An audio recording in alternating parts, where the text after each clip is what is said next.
లో పాల్గొన్న ప్రతి ఒక్కరికి బహుమతి ఇస్తారా? లేదు కదండీ.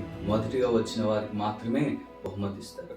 అదే విధముగా పౌలు ఈ యొక్క కొరింథీ రాసిన పత్రికలో ఈ యొక్క వాక్యం ఏందంటే, అందరూ పరిగెత్తారు కానీ ఒకళ్ళు మాత్రమే ఆ యొక్క గెలుపు బహుమతిని పొందుకుంటారు. ఏంటి ఆ బహుమతి అంటే, పౌలు ఇక్కడ సంబోధించింది గ్రీస్ నగరంలో జరిగే ఆ యొక్క ఇస్మానియన్ గేమ్స్ అనే దాన్ని బట్టి పౌలు చెప్పాడు. దానికోసం ఏ విధంగా ప్రిపేర్ అవుతారో తెలుసా అండి? అథ్లెట్స్ దాంట్లో పాల్గొనే ప్రతి ఒక్కళ్ళు 9 నెలలు కష్టపడతారు. తమ యొక్క బలాన్ని పెడతారు, తమ యొక్క శ్రమను పెడతారు, తమ యొక్క ఆలోచనలు పెడతారు. దాని ఫోకస్ అంతా 9 మంత్స్‌లో పెట్టి ఆ రేస్‌లో పాల్గొంటారు. దాన్ని పాల్గొన్న తర్వాత వాళ్ళకి ఒక కిరీటం లాంటిది ఇస్తారు.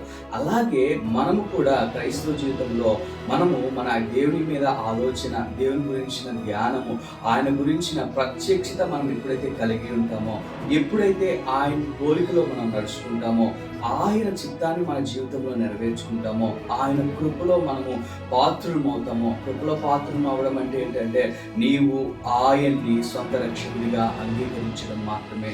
ఎప్పుడైతే ఆయన్ని రక్షకుడిగా అంగీకరిస్తావో, నీవు వెతికేది ఆయన కోసం, నీ యొక్క ఆలోచన ఆయన రాజ్య వ్యాప్తి కోసం. అంటే ఈ లోకంలో సంపాదించకూడదా పాస్టర్ గారు?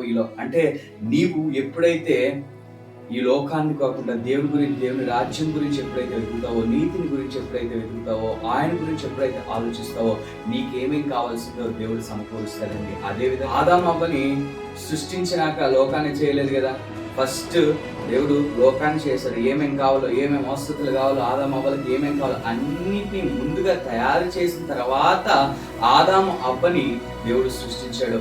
ఇదే విధముగా దేవుడు నీ గురించి ఆలోచన, నీ గురించి plans and purpose he had for you. నీవు ఎప్పుడైతే ఆయన చిత్తంలో పాల్గొంటావో, ఆయన కృపలో నీవు పాల్గొంటావో, ఆయన రక్షకుగా నీవు అంగీకరిస్తావో, ఆయన కృప నీకు చాలును. ఈ పరుగు పందెంలో ఎంత సంపాదించామో అని కాదు, కానీ ఏ విధముగా దేవుని రాజ్యాన్ని వెతికాము, బలా నమ్మకమైన నా దాసుడు అని ఆయన చేత నీవు సాక్ష్యం పొందగలుగుతున్నట్లు అవుతున్నావా? ఈ యొక్క వాక్యములు నీ యొక్క జీవితంలో వెలుగుగా ఉండాలి. ఈ పరుగు పందెములో నీవు కూడా బహుమతి గెలుచుకోవాలి.